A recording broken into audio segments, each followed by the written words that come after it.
Cities are defined by their cultures. Those cultures could entail sports or business or certainly arts and entertainment. Oklahoma City is thriving in all of these areas, but who makes that all happen? This Town OKC explores the people behind the cultures, their origins, their motivations, their challenges, and their dreams. I'm Rick Allen Lippert. I've been in this town for over 50 years with a front row seat to seeing the culture grow from a dusty bus stop on the Southern Plains to a flourishing destination. Join me as we meet the folks behind the culture on This Town OKC. Court Jeske, thank you for taking the time to be with me here on This Town OKC. Thanks for having me, Rick. Really appreciate you and the listeners taking the time today. I have to say that This Town OKC is sponsored by Carpenter Square Theater, where we produce 8 shows a season, 10 performances of each show, 3 weekends, and it's near the corner of Reno and Western near downtown, Oklahoma City. All right, now, this is your oral history. I happen to know you're from Broken Arrow, Oklahoma, and that you have traveled with the soccer world worldwide for your career. And I've heard it a couple of times, and it's fascinating, but I don't recall all of it. That's why you're here to tell me your story. Well, thank you, Rick. Look, I suppose everyone's got a story, and so I'll try to keep mine very brief. No. I want stories. But no, stories are good, and I'll tell a few along the way that I think people have found insightful. But yeah, as you said, look, I am a 4th or 5th generation, depending on how you count it, Oklahoman. Right. Good. And I grew up in Broken Arrow, and my dad and mom were both in the medical field. And so I spent a lot of my childhood thinking, maybe I'm going to work in a hospital or a doctor's office or something like that. And then I got to college and thought, I'm not very good at biology. And I don't know if hospitals are the happiest place to be always, but I love sports, and I've always loved sports. What if I could get a job that mirrored my love for kind of a budding love for the business world with the sports world? Now, I am not a world-class athlete by any means. My talents in a couple of sports ended in high school. So it was going to be a focus on the business side. Sure. And it brings me to one of my first intersection points with a great, great, great person in the history of sports in the state of Oklahoma, and that's Joe Castiglione. Oh, yeah. The athletic director at OU. Recently retired, but in 2001, he had recently taken the job as the athletic director. I'm sorry, 2000, actually. Right. And in 1999, actually, is when I first applied. But he had just taken the job as athletic director. And so what do you do as an audacious sophomore studying business at OU is you email the athletic director and say, I'd like to get into sports. Do you have something I could do? Well, pause just right there, because I want to back up to high school. Did you play soccer in high school? I played soccer until my freshman year. Okay. And then for lots of different reasons, went to football and basketball. Okay. And focused on those and played at Broken Arrow High School. I went there all 12 years, loved it. Fantastic high school, fantastic town. But as I said, I was an average to maybe slightly above average high school athlete at best. There was never anything beyond that. Sure. In my talent pool, but I just loved being around sports, and my dad and my mom both loved it as well. So now we're back. Go back to OU. Yep. You're a business major, I assume. I'm a business major in the Price College of Business, and I emailed Joe, or Mr. Castiglione, as I said in the email, and much to my chagrin, didn't get a response back. Of course not. So then I emailed him a second time. And then I emailed him a third time, and the third time he shot me to an assistant athletic director. Right. And said, hey, you might want to talk to this guy. He seems to want to volunteer. And that assistant athletic director's name was Kirby Holcutt. Okay. And the reason I say that, a lot of people might not know him here, but he's now the athletic director of Texas Tech. Ah. So I've got some kind of very early mentors that were very, very successful. Kirby was great. He brought me into the very important job that I started of volunteering in the athletic department twice a week for 3 hours to stuff envelopes.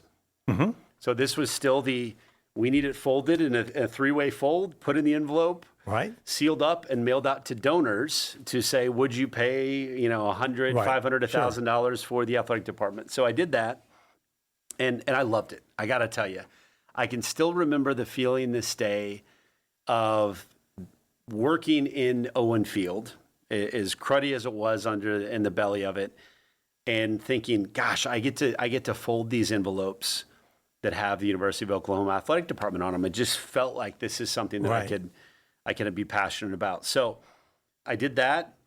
I folded the envelopes well enough that they offered me a summer part-time job. Oh, great. And so then I was really like a pig in you-know-what, because now I'm getting $4.15 an hour to fold the envelopes and do whatever else they tell us. And that kind of morphed into, hey, when summer's over, would you find some time to work hourly during school? And 2.5 years later, I was leaving the athletic department with, a lot of experience in a certain area. Right.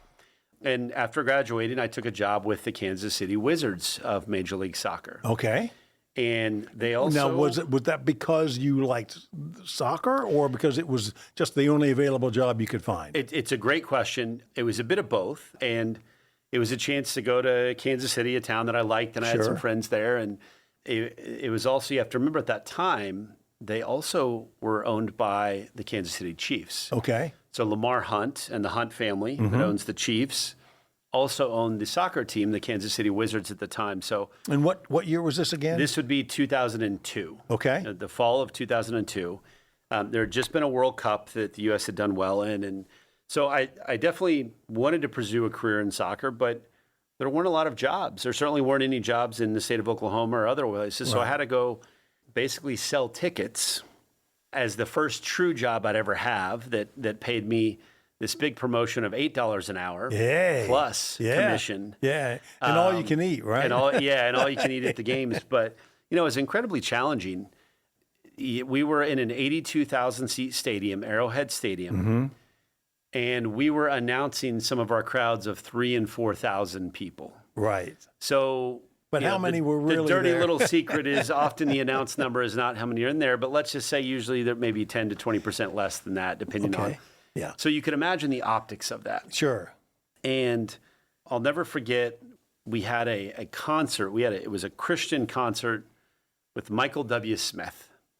And we had paired it with this big soccer game against the LA Galaxy. And the goal was to have 25,000 people, still not even a third of the stadium. Right.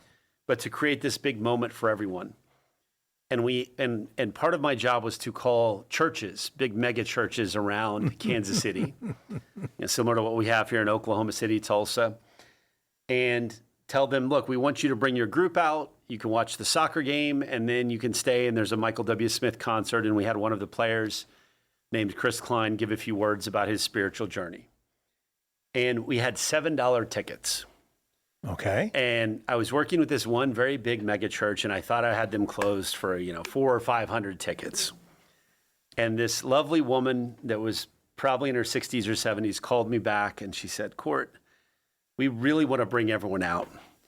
But if we don't come to the soccer game, could we pay less than the $7? Oh, God. And it was like these humbling moments, Rick, of how far we had to go. Yes. Of like, no, actually you can't. And the whole goal is, to get you to try it. Yeah. And experience it. But what that chapter in my life taught me is how to take no. Because for every 50 calls I would make, I would get 49 no's. Sure. And some of them were quick with curse words. And then how to kind of redirect people to an idea or vision that you have and then try to enroll them. And so I took my ticket sales experience and, at the time worked for a gentleman named Court Jeske, who later came back into my life, funny enough. But Court knew someone at the U.S. Soccer Federation. Okay. And that was based in Chicago. And again, I had one of my best friends from the University of Oklahoma was going to go there to go to podiatry school. And so I thought, what a great idea. I'll live with him and I'll work at U.S. Soccer. And that was so I was a national team event coordinator in 2003, 2004. Now, what would a national event coordinator do since every franchise had their own event coordinator? So this was not a professional team, but this would be the men's and women's national team. Oh, okay. This would be the national federation. The Olympic team, the national team. Exactly. The Olympic team, the World Cup team. Yeah. Team USA. Right. Okay. And we had players like Mia Hamm and Brandy Chastain, who was famous for her Rose Bowl celebration in '99. On the men's side, it was Landon Donovan. And I felt so fortunate looking back that I got to be there. And what would I do? Whatever they needed me to do. That could be ice down drinks, or it could be clean up the locker rooms afterwards, or it could be stuff envelopes, grassroots stuff envelopes and grassroots marketing by calling local radio stations. There wasn't podcasts, but local radio stations to give away 2 tickets on air, things like that. Yeah. But we were in a time of curiosity, is what I'll call it, about where soccer was in this country. And the women had just won a World Cup, and the men had done really well in 2002. And it was a really fun place to be and cut my teeth with a job that wasn't ticket sales. And from my perspective, that's, I think, about when the industry turned the page and took a step forward. I think that's there's certainly one page turn there. That I would say the previously one was 94 when the World Cup happened here, and it went from we should do this to yes, we're going to have a World Cup. It did far better than FIFA or anyone could have expected. And now we're going to start a men's professional league. And what happened around a decade or so later was that league was struggling, but through some success and investment, Major League Soccer doubled down on what they were building. And also the idea of a women's league was also launched through a few initiatives that they had. So I kind of look at it, maybe that was phase 2 we were entering. But long story short, I'll speed up the story for the listeners, but who cares about them? I'm fascinated. Yeah. So after a year and a half of doing that, I thought, hey, I would love to continue this journey, and I would love to learn more about the international scope of it. It always appealed to me. I got to travel a little bit internationally growing up, not a lot, being a kid in Oklahoma, but a few trips had piqued my interest. And so I applied for a master's degree in international sports that FIFA runs out of Europe. And nice. Was very fortunate to get accepted as one of 3 Americans in 2004. Wow. So I lived abroad for a year, a little more than a year, got that master's degree, had a great experience really soaking up the way that not just soccer, but international sports work. My classmates were from 19 different countries. There was 26 of us from 19 countries. So you learn as much about the world through them as we would as going to visit Manchester United or the F1 track in Monaco or whatever European lens kind of they were showcasing sport. And that really gave me a great international background. But then I wanted to come back to the U.S. and figure out how I could find a job here that allowed me to travel internationally. But to be able to watch OU football, I got to have a domestic hold. So did a few things, and then ultimately ended up working at USA Rugby in Denver, Colorado, and lived there for 4 years. Best job I ever could have had. Why? Yes, exactly. People ask me that. Students ask me all the time. So I took the job as event operations marketing coordinator, very entry-level job, to promote some of the events that they were hosting with Ireland and England, and doing some business back and forth and just trying to grow the business. And so what I found when you went from something like the NFL or Major League Soccer that I saw in Kansas City, or even the Federation or FIFA, those are big, grandiose events and big, grandiose places to work. But when I went to a very small 9-person, including the national team coach, organization of USA Rugby, so there was very little distance between me and the CEO, is you get exposed to so many things. And so I'll give you an example. About 9 months into the 4 years I had there, our CEO said, hey, we're going to go to Bristol and meet with ESPN to talk to them about carrying our matches. And I said, his name was Nigel Melville, who's a British guy. And I said, Nigel, I've done work with ESPN, but I don't know about selling media rights to ESPN. And he said, well, you don't need to say a thing. I just want you in the room and you can listen and help me deliver. And what I realized is when we showed up in Bristol, and I was, this 26, 27-year-old kid going, this is amazing. I'm on ESPN's campus selling the media rights. I realized why I was there. It's because ESPN brought 9 people to a meeting because they're ESPN. Yes. And he didn't want to be the only person and look even smaller than we were. Yeah. But it was that moment and countless other ones. No, hang on. I got to know, did he give you any mentoring tips on how to dress and the kind of briefcase to carry? I mean, we were good to fake it until you could make it. Right. We were very good at that. And, you know, what happened is we ended up getting some of our U.S. national team rugby games on ESPN, ESPN2, ESPN Classic at the time, if some of your listeners remember that platform. Okay. But it was because we weren't really selling rugby to him. And this is where I learned that oftentimes you're selling sport as a community or national play. And so what I mean by that is we were selling Team USA. Okay. So the fact that ESPN was willing to put USA versus France on ESPN1 on the 4th of July wasn't because they thought it would do great because Americans cared about rugby. It's because they know that people often care about the USA. Right.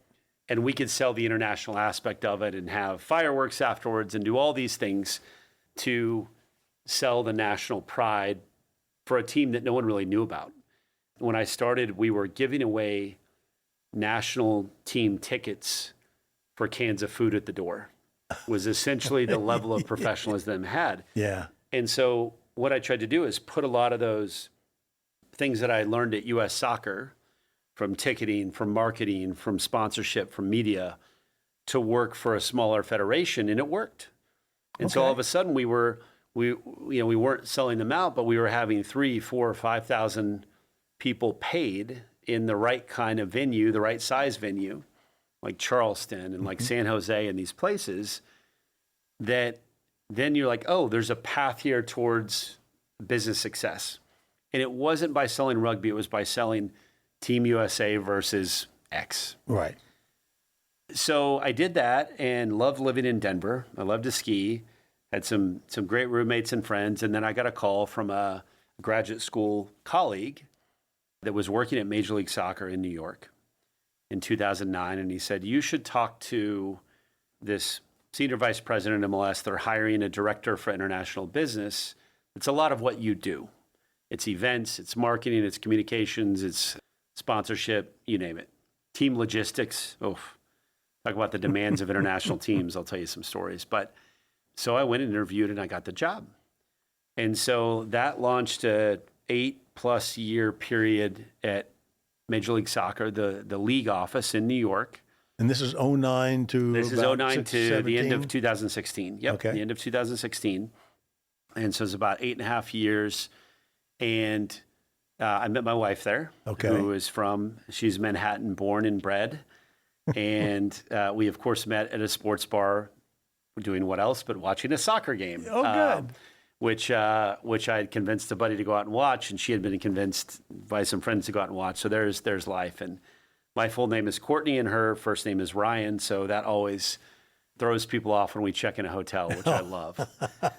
We now have 3 daughters, and life is great. But in that 8.5 year period, from a work standpoint, I was fortunate to receive a couple promotions, and every time I turned around, they kept giving me more to do.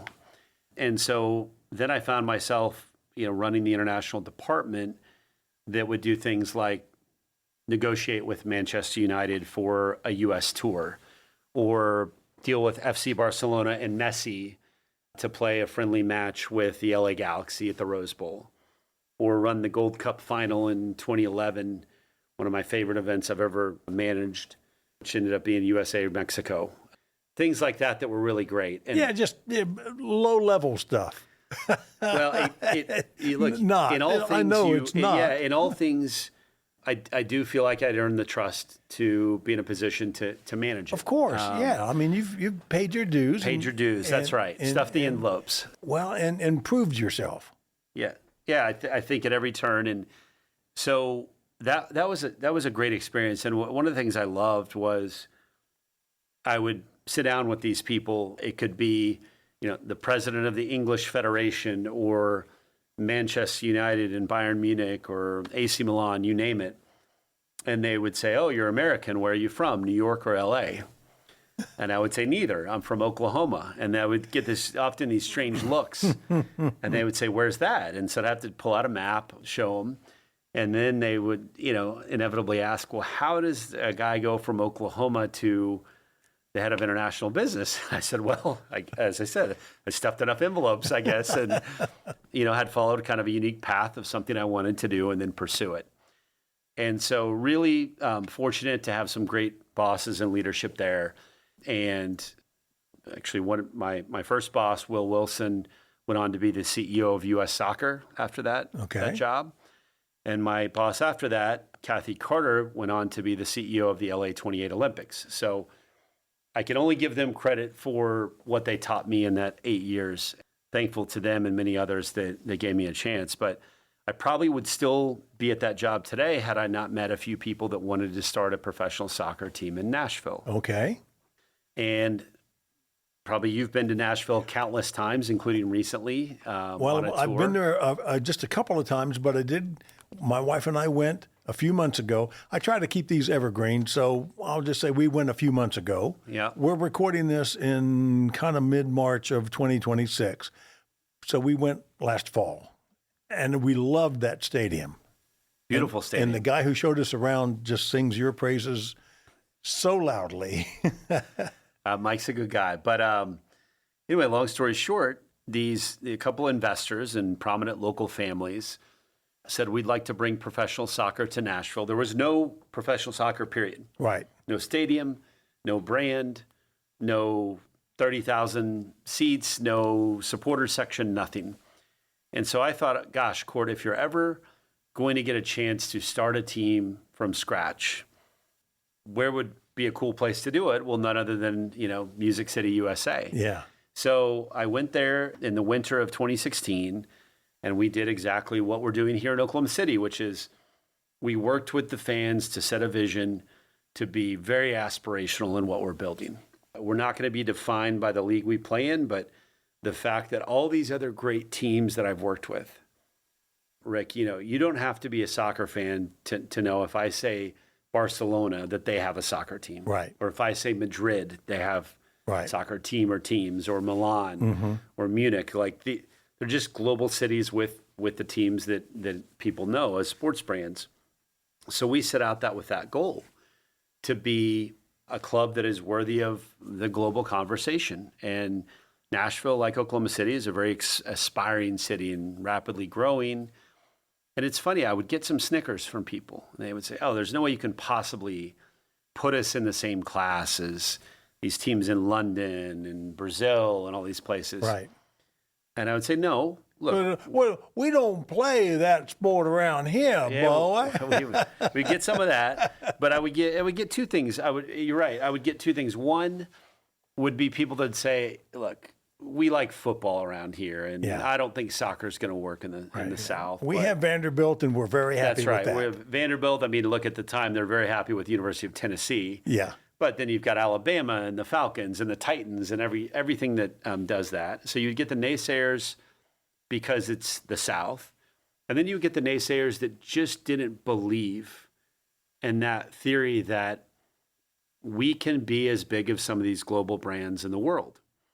And they would snicker a little bit and say, "You can't possibly," and a lot of times it was expats, "You can't possibly compare us." And so I came up with this response, and I still use it here in Oklahoma City, is, no, we're 125 years behind. But with the support of the city and the love of this sport, we're going to catch up really fast. And the same thing applies here in Oklahoma City, is we need to be very ambitious. We need to have goals that think of this new team that we have coming, that we'll talk about for women and men, as one of the great global brands. We just haven't created it yet. Right. So did that.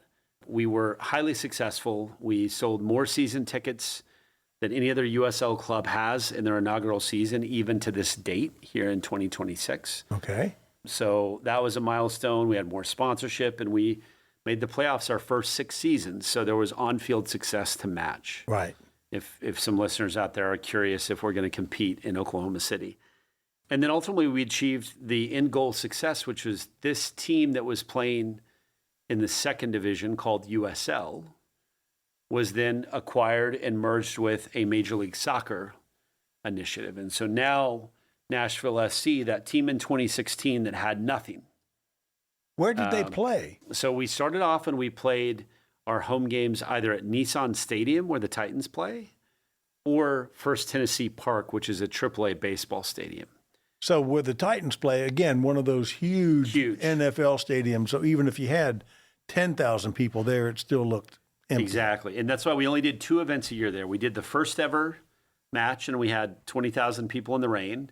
And then we did a 4th of July night as well with fireworks following and had, I think, 18 or 19,000. So, yeah, it's an exercise in selling the circus, right? You don't want to do it all the time because there's just a limit on how much people want to watch of anything. But then playing at a ballpark is not the greatest. 8,000 seat, yeah, it's not great either. But we made people believe it was possible. Mm-hmm. And what that belief did was then support getting the stadium approved, the move to Major League Soccer. And ultimately now they sit, if you think 10 years, it's been almost exactly 10 years, 9 years since we began that movement. They play in the largest soccer-specific stadium in the country, 30,000 seats. Mm-hmm. I think gorgeous. They're 4th in attendance across the league, and generally only behind teams that play in NFL stadiums like in Atlanta or Seattle. Mm-hmm. And they've got a really strong brand that represents not only Nashville, but Tennessee. Yeah.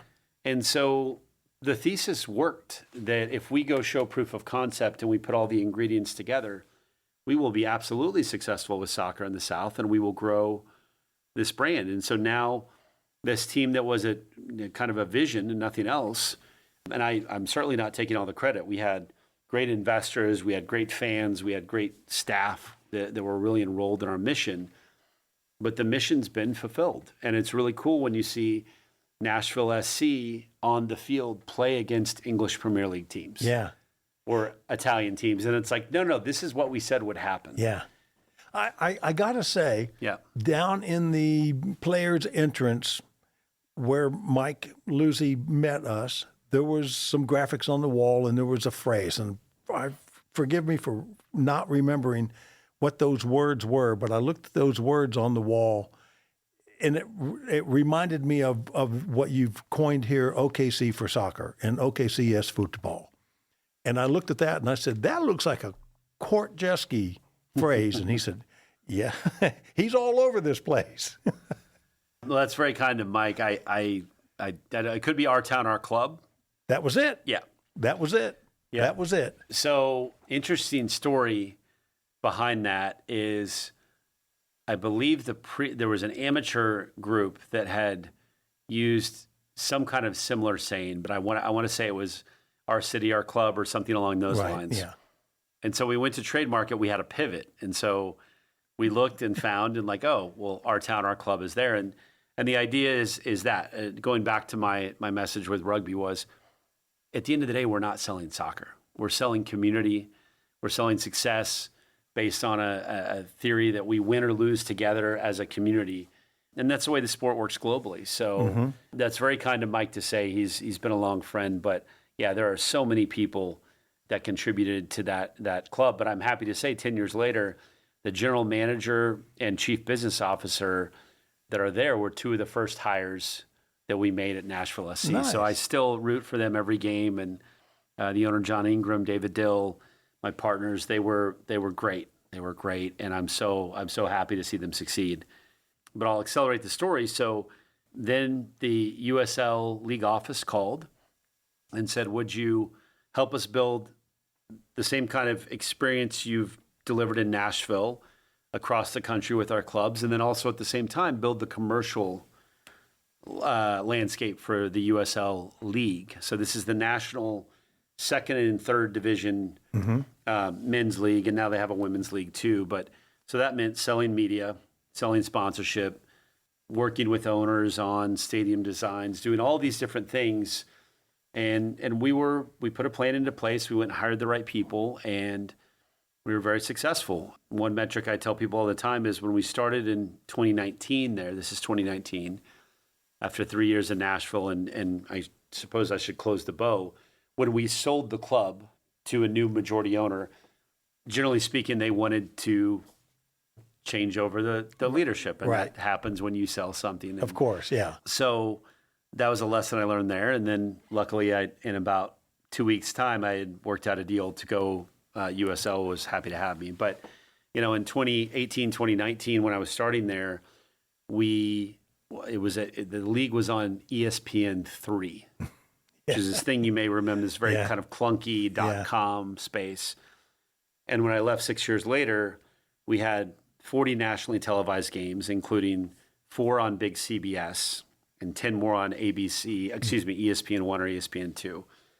So funny enough, going back actually to some of those people I worked with in rugby 15 years, 10 years before. And lots of industries are small, but sports is especially small. So we had left in a good way and we had delivered a good product. So we were happy to evolve that exposure and that chance for that league to grow. And not dissimilar to MLS, I would probably still be doing that today had I not met Christian Kennedy and the guys at Echo, along with Bob Funk Jr. and Tim McLaughlin and Donna Bartley, to basically say, yes, there's a chance to transform professional soccer in Oklahoma City from what it was in this hiatus that was caused by COVID, caused by Taft, you name it, to something much bigger than Oklahoma City could ever have imagined. And so that was something very close to home that, as you know, and we've had multiple conversations the last 20 months, was too much to pass up. So let me just fill in for the viewers, for the listeners, in case they're not up to speed on this, and there's quite a few of them who probably aren't. We had the OKC Energy Football Club, OKC Energy FC, played at Taft Stadium. Well, they started off at Bishop McGuinness Pribble Stadium for the first season, and then moved to Taft Stadium, I think, for 5 seasons, something like that. I will admit I was a season ticket holder from the day I first heard that we had a new soccer team. I forgot who I was talking to on the phone, somebody in the media, and he said, "Oh, we have a new soccer team." And I, what? And I quickly hung up and got online and bought season tickets. I mean, within 5 minutes. And I've been a season ticket holder ever since. Thank you for your business. Well, because I played in high school and college. I was going to be pro until my knees got blown out. But that's a whole nother story. So the Energy played at Taft Stadium on a football field. And because of the running track around the field, it could never expand to be a regulation soccer field, which is larger than a football field. And when the school system renovated the field and didn't expand it, I believe that's when the USL said, okay, we're not going to even let you pay the penalty for playing on a small field anymore. Yeah. Bye-bye. Yeah, there are what's called league standards and governance in the global game of soccer, and certainly U.S. soccer is the arbiter and legislator here. Right. And so, yes, that was a big piece of it. You may also remember there were some structural issues with Taft. I don't know that I was aware of that. Taft was a WPA project from the 1930s. Mm-hmm. And at one point they found some concrete issues that probably would have required them to take a year out of that either way. Oh, okay. Even had the field been solved. Well, even before the Energy moved in, the whole place was entirely rebuilt except for that big rock wall that faces May Avenue. It still is there as a bit of the historical context. Right. Exactly. And then the last probably cherry on top that made it very, very difficult was COVID. Right. And, kudos to Bob, Tim, and Donna for bringing the team back during COVID and trying to make that work. And I was at the league office at that time, and man, it was wild in the sports industry, calling ESPN to talk about deferred games and payments and Players Association needs and everything. But, lots and lots of team owners and municipalities hung in, and the league survived and has thrived. But where you're going with that is the Energy at the conclusion of that kind of trifecta of issues ultimately went on hiatus and kind of went dark at the end of the 2021 season, I believe. I think so. I think it's either 20 or 21. They played one season after COVID. That would have been, it would have been November of 21 probably that they closed the doors. Yeah. And that was just a necessity for all those issues. And I know there's probably some people that didn't like how it happened or the abruptness how it happened. Well, I can tell you, I was at the league office. We didn't like it either, but there's nothing we could do. And sometimes in those situations where you get all the information you have and you wait till the last minute, keep in mind, we still had to get a schedule out for the entire rest of the league. Right. And for ESPN and for teams and ticket holders and everyone. Right. A lot of moving parts. And so you remove a team, that causes a lot of pain. So no one, and especially the ownership group here, wanted it to happen, but that was that. And then Bob worked tirelessly to find someone to carry the torch following, and that's where Echo came onto the scene, and I came there shortly after. So all is well that ends well, I suppose. And so now we're on track to have the stadium open for the 28 season. Good Lord willing, and the creek don't rise, as Will Rogers used to say. And for the listeners who may not have heard me say it many times, I am on the subcommittee for the Maps 4 venues. And I've specifically lobbied the mayor to put me on that committee for this stadium because of my passion for the sport. I say passion for the sport. I don't have a team like Barcelona or, one of the Manchesters. I just watch any game I can. I am a real big fan of the women's national team. Oh my goodness, they're just so much fun. And my wife and I have gone to Kansas City a few times to see the Current play, the women's team. Yep. I'm getting to where I prefer the women's game to the men's just because it's really incredible. Well, they're not quite as rough and violent, but they're getting there. It's really evolved. I think, not to interrupt you, but I'm sorry, it's your interview. No. I talk about this often because people will ask me, what does the future of women's sports look like?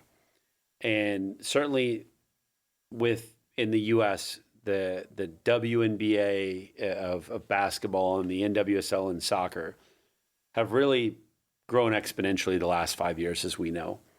And there's a little bit of a plateau happening now, and that's natural with any rapid growth. You're going to see a calibration. But I got to tell you, I am so bullish on the future of women's sports. Good. That's why at the club, we, as you know, and I've said it countless times, we will have women and men as a part of the program. And we say it that way intentionally. So we don't say men and women like it rolls off the tongue, but to remind ourselves that this is something we're going to do and make sure that we have gender equity built in mind from day one with the club. But to go back to the story, I have 3 daughters, and I love it now when I turn on a soccer game at home. Their first question is this men or women? Yeah. And if you think about it, when I was growing up in the 80s, 99 times out of 100, it would have just been a men's. Oh, easily, yeah. And you could pick your sport, really. But now that's their reality. Mm-hmm. Their reality is, hey, I can go to a women's game or a men's game, and there's this totally different perception. And so I think that bodes well for future spending, focused time. And it's boys doing the same thing. A lot of their friends would prefer to go to a women's game at Gotham in NWSL in the New York tri-state area versus the Red Bull, which are the men's team. So, to each their own, and it's great how it's evolving. So I first met you when you arrived in Oklahoma City. Mm-hmm. I think the day after you were hired, I believe the story was, the supporters were meeting at a restaurant, and you were introducing yourself. I don't recall if Christian Kennedy was there or not, but you were there, and you asked the crowd how they felt about having a women's team. And were you surprised by the eruption of applause and hurrahs and stuff? I certainly was. I was. Yeah, it might have been the loudest cheer that we got that night. And for the record, I want to mention one thing. So we actually had that meeting the night before the announcement. Okay. So, and I did this in Nashville as well, but what we did is we invited every former season ticket holder. Mm-hmm. And if I remember right, we had about 140, 150 there at the parlor. But I just felt it was really important to engage those most ardent supporters and fans and people that had stuck with it before they read about it in the proverbial paper or social media. Sure. And I love that conversation. I still remember a lot of the questions I got about timing and will it be called the energy and will you guys be green? And we just worked through all of those things together because that community input is invaluable, absolutely invaluable. And I think I did. I seem to recall complimenting you that night, having just met you, on your public speaking skills in handling a crowd that could have been hostile, but you had some tricks. I won't outline them here and give away your secrets, but you had some tricks to keep that crowd on your side, and good for you. Thank you. That worked really well. Again, I watched a lot of other people do it for many years. Exactly. We all learn. Yeah. And so I'd be remiss if I didn't mention Commissioner Garber at MLS. I mean, that guy can handle a media room or an angry supporters section better than anyone I've ever seen. And so, listening to that for 8+ years probably gave me a little insight on how to do it. Okay, so let's bring this up to today. Present day. Even though this is supposedly evergreen, but here we are in March of 26. The team name has not been announced yet. My speculation is that you'll announce that when we have the groundbreaking later this spring, early summer. That's my guess. Yeah, so maybe I'll just take a quick step back on that. So Okay. one of the couple of the things that we wanted to do, and even maybe we pick up back at that meeting in August of 2024. Yeah. To that crowd and to the city of Oklahoma City with the interview the next day, what I really wanted to share was, this is not my club. It's not Echo's club. It is a community asset. Mm-hmm. And so as we reimagine professional soccer here, with all due respect to everything the Energy did, we want to think about the name of the team.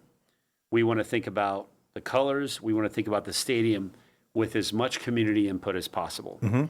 And we want everyone to put their fingerprints on that process because it's so infrequent that a city gets to launch a big professional team for the first time. Exactly. Yeah. And so even with the Thunder, as beloved as they are, that was a transplant, right? And so this is a chance for Oklahoma City to birth this thing.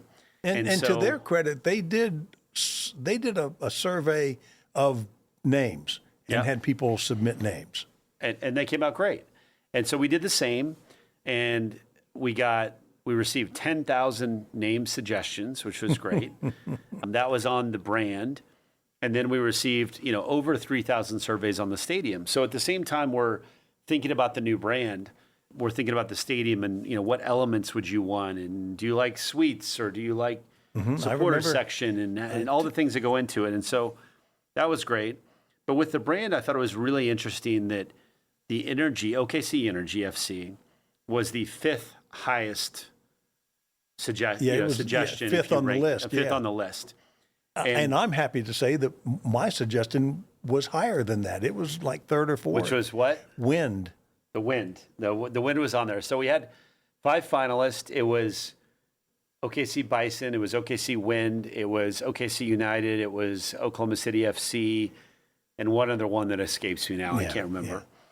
But, as we talked through with some fans, because there was plenty of people that said, don't change the name. I already own a jersey. Right. I have a hat, whatever. Yeah, that's such a bogus reason for. Yeah, and I think the truth and the reality is, if there was an incumbent that people had wanted, that should have blown away all these speculative, what would you want instead for professional soccer. So that didn't happen. And then 2, what I found is I just had my own conversations around town or with the committee or the community council, which you're on, which thank you for your time on that. What I found was the Energy put a ceiling in people's mind on what it could be. And so they immediately jumped to Taft and they immediately jumped to those kind of family experiences. So, in one very specific example, a woman said to me, she said, "Oh, so the Energy are going to have a women's team." And I thought, well, now we're putting a ceiling on women's soccer by going back to that 2013, I'll call it 2013 Oklahoma City opportunity. So when we actually talk people through it and say, no, this needs to be reimagined to match the ambition of Oklahoma City 2026, people are like, I get it. we have a downtown stadium. We're a much more cosmopolitan, robust, aggressive city where, the Right. NBA team is set. Growth is happening. Let's think about the next 50 years, not the last 15. Right. And so we got to the point, we have selected the name.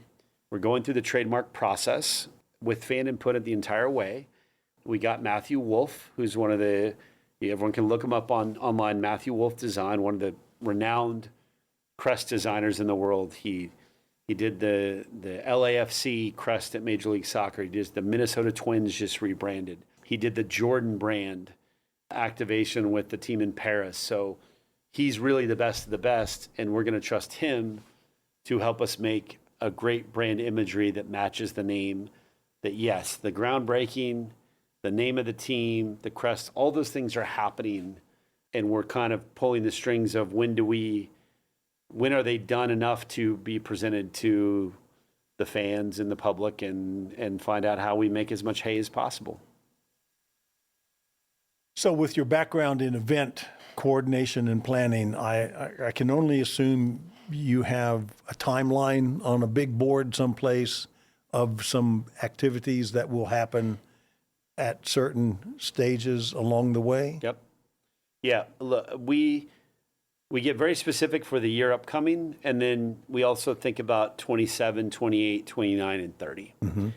So let me highlight a few of the big milestones.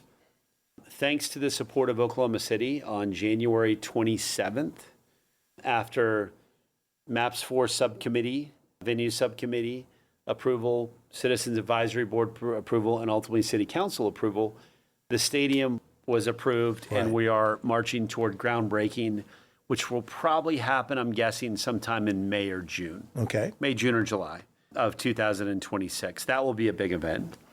I already mentioned the brand unveil for the men's team. That will be another big event for the city to finally be able to call this something other than OKC for soccer, OKC is football. Yeah. And then, of course, this summer we get to celebrate the World Cup. Yeah.